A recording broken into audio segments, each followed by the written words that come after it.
자, 이번 총선에 대한 도민 여론 알아보겠습니다. KBS가 지난 주말 여론조사를 해서 그 결과를 이번 주 연속 보도해 드리고 있는데요. 오늘은 국정과 도정에 대한 평가를 중심으로 이야기 나눠보겠습니다. 뉴스룸에 나정훈 기자 나왔습니다. 안녕하세요, 나 기자. 네, 안녕하십니까. 자, 다시 한번 요거 분석해보죠. 더불어민주당이 어쨌든 제주 3개 선거구를 석권했는데 이번 여론조사에서 도민들은 어떤 이유 때문에 석권을 했다 이렇게 평가하고 있습니까? 네, 지난 시간을 통해서도 한번 말씀드렸는데요. 다시 한번 짚어보겠습니다. 그래프를 통해서 준비해봤는데요.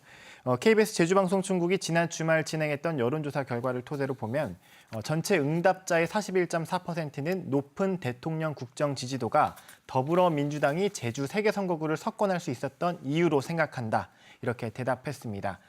새로운 야당 후보 발굴에 실패했기 때문에 민주당이 또다시 3개 선거구를 석권했다는 응답도 26.4%로 뒤를 이었습니다. 물론 지지 정당별로는 조금 차이가 있습니다. 보수 야당 지지자들은 새로운 야당 후보 발굴 실패가 그 이유다라고 답한 비율이 더 높긴 했지만 어찌됐든 상당수의 도민들은 대통령의 높은 국정 지지도가 민주당 선전에 한몫을 했다 이렇게 봤습니다. 자, 대통령이 높은 국정 지지도 때문이다. 이게 압도적인데 네. 우리가 지난번 총선 기간에 여론조사를 선거구별로 하지 않았습니까? 네, 그때도 한 그렇습니다. 60% 이상 나왔던 걸로 알고 있는데 네. 이번엔 제주도 전체를 대상으로 여론조사한 거 아니겠습니까? 네, 그렇습니다. 국정 지지도 어느 정도 나왔습니까? 네, 도내 3개 선거구 유권자 806명에게 대통령 국정 수행 평가를 물었습니다. 매우 잘하고 있다는 응답이 25%, 잘하고 있다 44.2%, 못하고 있다 17%, 매우 못한다 7.9%였는데요. 종합해서 보면 긍정평가 69.2%, 거의 70% 육박하네요. 네, 그렇습니다. 부정평가 24.9%로 나타났습니다. 긍정평가가 부정평가를 거의 3배 가까이 앞서고 있는 건데요. 사실 KBS 제주방송중국이 지난 2018년 12월부터 해서 거의 한두 달 단위로 꾸준히 이와 관련된 여론조사를 진행해 오지 않았습니까? 이를 종합해서 좀 추세를 그래프로 또 나타나 봤습니다. 지난 9차례 조사 가운데 문 대통령의 국정 지지도 이번이 가장 높았습니다.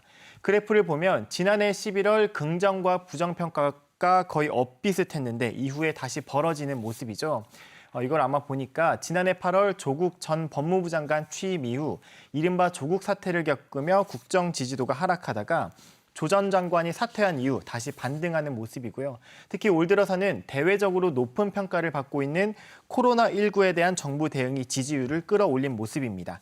여기에 이번 총선에서 전국적으로 민주당이 압승을 거두지 않았습니까? 이에 따른 지지율 상승 효과, 이른바 컨벤션 효과도 덧붙여졌다고 볼 수 있겠습니다. 네, 공식 선거운동 기간 때보다 더 올라간 게 좀 느껴지네요. 네. 그러면 어쨌든 가장 큰 원인을 코로나19에 대한 평가 이런 부분을 그렇게 분석을 해주셨는데 네. 이번에 원희룡 도정에 대한 평가도 하지 않았습니까? 네. 그럼 원희룡 도정에 대한 평가도 아마 코로나19에 대한 평가와 같이 좀 맞물려 있겠죠? 한번 분석해 주시죠. 네, 그렇습니다. 도민들에게 원희룡 지사의 도정 운영 평가도 물었습니다. 그래프를 보시면요. 도정 운영 잘하고 있다, 매우 잘하고 있다는 긍정 평가의 응답은 53%로 나타났습니다. 이에 반해 부정 평가 응답은 33.1%에 그치며 긍정 평가 응답이 19.9%포인트 더 높게 나타났습니다. 이 역시 KBS 여론조사를 종합한 지지율 변화 추이 그래프로 살펴보면요. 원지사도 이번 조사에서 가장 후한 평가를 제일 받은 높게 것을 나온 거네요. 네, 예. 알 수 있는데요. 이것도 분석해보면 제2공항 전략환경 영향평가를 놓고 갈등이 불거졌던 지난해 9월에는 부정평가가 긍정평가를 앞서는 이른바 데드크로스가 발생했지만 연말에는 다시 이른바 골든크로스가 나타났고요. 이번 조사에서는 지지도가 더 높아진 건데요. 아마도 이것도 전 세계적인 코로나19 위기 속에서 제주도가 자체 방역에 어느 정도 선방하면서 좀 이렇게 지지율을 끌어올렸다고 볼 수 있겠습니다. 그렇겠네요. 예. 네, 외부에서 감염돼서 온 사례는 있었지만 지역 내 전파는 없었고요. 또 제주도도 코로나19 청정 지역을 유지하기 위해서 여러 가지 선제적인 조치들을 했었는데 이것들이 좀 호응을 얻었다 이렇게 볼 수 있고요. 특히 제2공항 갈등이 좀 표면화될 때는 원지사의 좀 지지율이 출렁거렸었거든요. 그렇죠. 예. 하지만 지난 1월 말부터는 도의회와 만나고 원지사가 또 갈등 해소 특위 활동을 지지하면서 도민 의견 수렴하겠다 이렇게 찬발 물러섰었거든요. 이런 점도 부정적인 여론을 좀 잠재운 요인이 됐다고 볼 수 있겠습니다. 자, 원희룡 지사 평가도 어쨌든 높아지고 있다. 뭐 이렇게 우리가 보여지는데 네. 항상 원희룡 지사의 중앙 정치 행보에 관심이 많지 않습니까? 네, 특히 그렇습니다. 그 최근에 통합당이 참패로 인해서 이 원희룡 지사의 행보에 대해서 좀 주목이 되고 있는데 네. 어제 이거에 대해서 지난 도정 질문에서 첫날에 제주도정에 전념하겠다 이렇게 답변을 했는데 이에 대한 질문도 이번에 한번 던져봤습니까? 네, 그렇습니다. 이와 관련된 도민 여론조사도 진행했습니다. 질문은 이렇게 드렸습니다. 보수 야당의 위기 돌파를 위해 현 미래통합당 최고위원인 원희룡 지사가 중앙 정치에서 보다 많은 역할을 해야 한다는 주장에 대해서 어떻게 생각하십니까? 라고 물어봤더니 응답자의 절반은 찬성한다고 답했고 반대 의견은 36.9%였습니다. 도정 운영평가 집단별로도 살펴봤거든요. 원 지사가 도정 운영 잘하고 있다 이렇게 긍정평가를 준 응답자의 72.9%는 원 지사의 중앙정치 참여도 긍정적으로 대답을 했고요. 반면 부정평가를 줬던 응답자의 70%는 원 지사의 중앙정치 참여를 부정적으로 봤습니다. 이 결과만 놓고 보자면 일종의 대망론이라고 할 수도 있을 것 같은데요. 그동안 제주도는 대한민국의 1%라고 해서 전국 다른 지역에 비해 상대적으로 소외감을 느낀다는 도민들이 있었거든요. 이러한 점들이 중앙정치에서도 역할을 하는 원지사에게 일종의 대망론으로 작용하고 있다고 볼 수 있을 것 같습니다. 다만 좀 지지 정당별로는 차이가 있습니다. 원지사의 중앙정치 참여를 바라보는 시각이 좀 달랐는데요. 미래통합당 지지자의 대부분은 원지사의 중앙정치 참여를 찬성한다고 답했습니다. 80%가 넘죠. 거의 90%에 육박하는데 반면 더불어민주당 지지자들은 38.6%만 좀 찬성한다 이렇게 대답을 했습니다.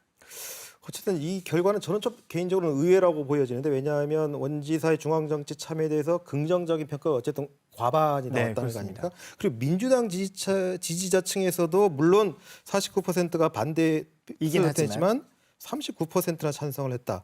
이건 어쩌면 질문이 그러니까 이번에 질문이 중앙정치에서 보다 많은 역할을 해야 한다는 주장에 대해서 어떻게 생각하느냐. 아마 이 질문에 따른 영향도 좀 있지 않았나 그럴 수도 그런 생각도 있습니다. 드네요. 자, 이번에 어쨌든 정당 지지도 한번 넘어가 보죠. 이번 여론조사에서 위성 정당을 넣고 우리 조사를 했나요? 네, 그렇습니다. 위성 정당을 넣고 총선 이후에 어느 정당을 지지하냐고 물어봤습니다. 제주 도민들은 일단 먼저 우리 비례대표 투표했던 것들을 보면서 말씀드리면요. 도민들은 지난 4.15 총선에서 더불어민주당의 위성 정당인 더불어시민당에게 35.6%의 표를 주면서 가장 많이 선택하고 이어 미래한국당 28.23%, 정의당 12.89%의 순으로 표를 던져줬었거든요. 하지만 총선 직후 실시한 KBS 여론조사에서는 조금 이러한 흐름에 조정이 있었습니다. 더불어민주당을 지지한다는 응답이 47.4%로 가장 높았고요. 미래통합당 15.1%, 정의당 6.8%의 순으로 나타났습니다. 위성정당인 미래한국당의 지지도는 2.4%, 더불어시민당은 1.7%에 그쳤거든요. 아마도 위성정당에게 건넸던 표가 다시 모 정당으로 돌아갔다고 볼 수 있을 텐데요. 그렇게밖에 볼 수 없겠네요. 네, 여기서 좀 눈에 띄는 거는 미래통합당과 정의당의 지지율이 실제 비례대표 투표 때보다 크게 줄었다는 겁니다. 대신에 이번 여론조사에는 지지 정당이 없다는 응답이 한 20.9%, 그리고 잘 모르겠다도 1.2%거든요. 결국 4.15 총선 비례대표 투표 당시에 미래통합당과 정의당에게 던졌던 표가 다시 지지 정당이 없다는 무당층으로 돌아섰고 더불어시민당과 열린민주당으로 나눠졌던 표는 다시 민주당으로 합쳐졌다고 볼 수 있겠습니다. 뭐 민주당의 표가 정의당으로 해서 빠졌다 뭐 이렇게 뭐 해석할 수도 있는 여지도 있을 것 같은데 네. 자, 어쨌든 제주 여론일기 오늘 여기까지 듣겠습니다. 네. 나종희 기자 수고했습니다. 네, 감사합니다.